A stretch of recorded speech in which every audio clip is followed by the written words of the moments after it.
the Presbyterians are notorious, again, for using the Westminster Confession as this like hiding place, this retreat where I don't have to deal with difficult things because I can hide behind this phrase of general equity. General equity is so vague. I mean, it's straight out of the mouth of a politician. Listen, I respect to the writers of the Westminster Confession. I get it. I get what they're trying to do. I understand. If I was back then, I'd probably be saying the same thing as they were as well. Okay, but it's your ears should perk up when God's law becomes something for that time and place, and the Westminster Confession is not something for that time and place.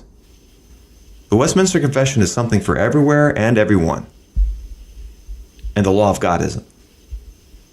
Do you see the problem here? The law of God is being treated by, that was good for them, but it's not good for us. And it was good for them and just in that geographical location, it was good for God's people, but it wasn't good for everyone else at the time, and it's not good for us right now. My question is the Westminster Confession treated like that? Do you treat the Westminster, can I walk into that church, get membership, and say, yes, the Westminster Confession was good for that time and place, but it wasn't good for everyone?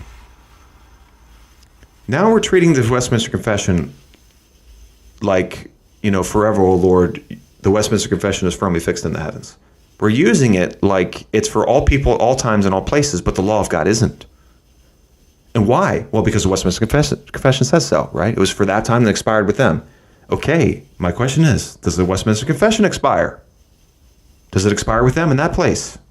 Well, the answer is no. It's for all time and all people and all places. Okay, should anyone see a problem here?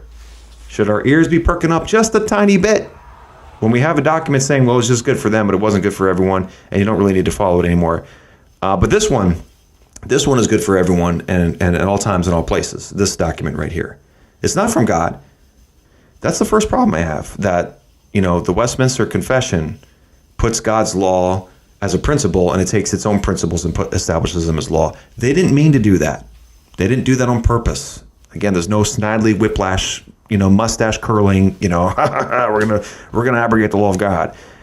But the Presbyterians, I think, and anyone who's a confessionalist and a traditionalist should look at themselves and saying, am I using the confessions like they're for all people and all time, but I'm looking at the law of God like that was good for them, and it's not really applicable anymore?